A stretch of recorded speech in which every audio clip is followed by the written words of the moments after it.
Project Q was announced at the PlayStation Showcase, and if you heard my little mention about it in my Showcase review video, you may have noticed that I wasn't happy about it. And I'll give you an explanation of why I feel this way and what should happen with this device instead. I'm going to start by questioning why have PlayStation chosen to make this device remote play only? I mean, why?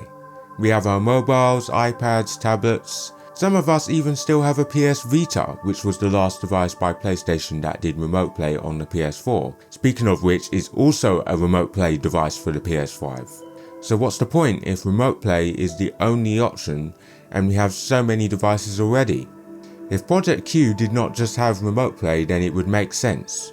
Also, the price is going to be interesting considering what I think was an overpricing of the PSVR 2 at £529 instead of maybe £439. And I know that the PSVR 2 comes with more expensive tech than the PS5. However, in my opinion, it could have easily been the same price as the PS5 disc version.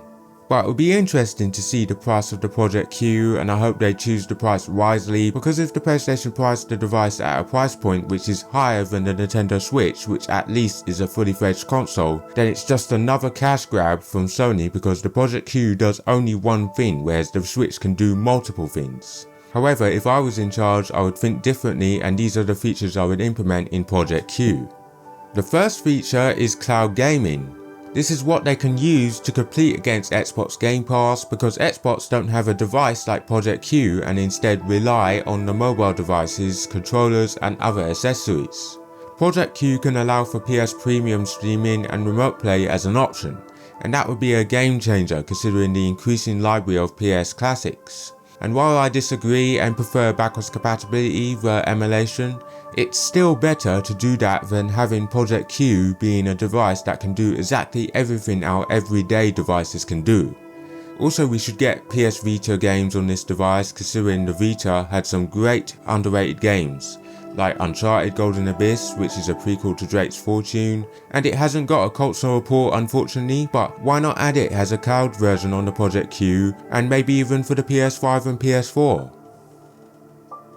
The other feature is the ability to play games that you own either via download or stream. This idea is probably better, especially if it was download, but I think Sony wouldn't do that as consumers would likely flock to that device instead of the PS5, but at the same time it would make a good portable device, especially if remote play and streaming is so laggy.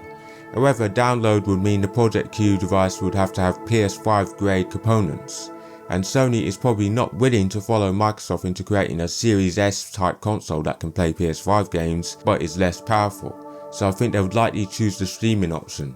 But the funny thing about Project Q is that it seems like someone took a DualSense, cut it in half and then got an iPad and glued them together. That just shows how basic Project Q's design is and the lack of imagination that can go into it. And I don't think it will be comfortable in my hands by the looks of it, but I really don't know. And to be honest, I would have preferred if it supported cloud gaming alongside remote play, or just make a PS Vita 2 for goodness sake. I would want a handheld that can do cloud gaming, play its own games, and then give me an option of remote play if I need it. But we have to see what happens, and this is just my thoughts, so don't take it personally. Before I go, on this channel, I will do an F1 23 career series. I don't know whenever it's going to be my team or not, but I'll leave that to you via this community post in the description below. Now, I will also do other games and definitely retro games via the emulators, but for now it is F1 23. You can voice your opinion and feedback in the comments below, but I will have some more gameplay content as well. But do keep an eye out for that series if you're interested. So guys, I hope you enjoyed the video. Please like, subscribe and smash the bell button, and I'll see you next time. Take care.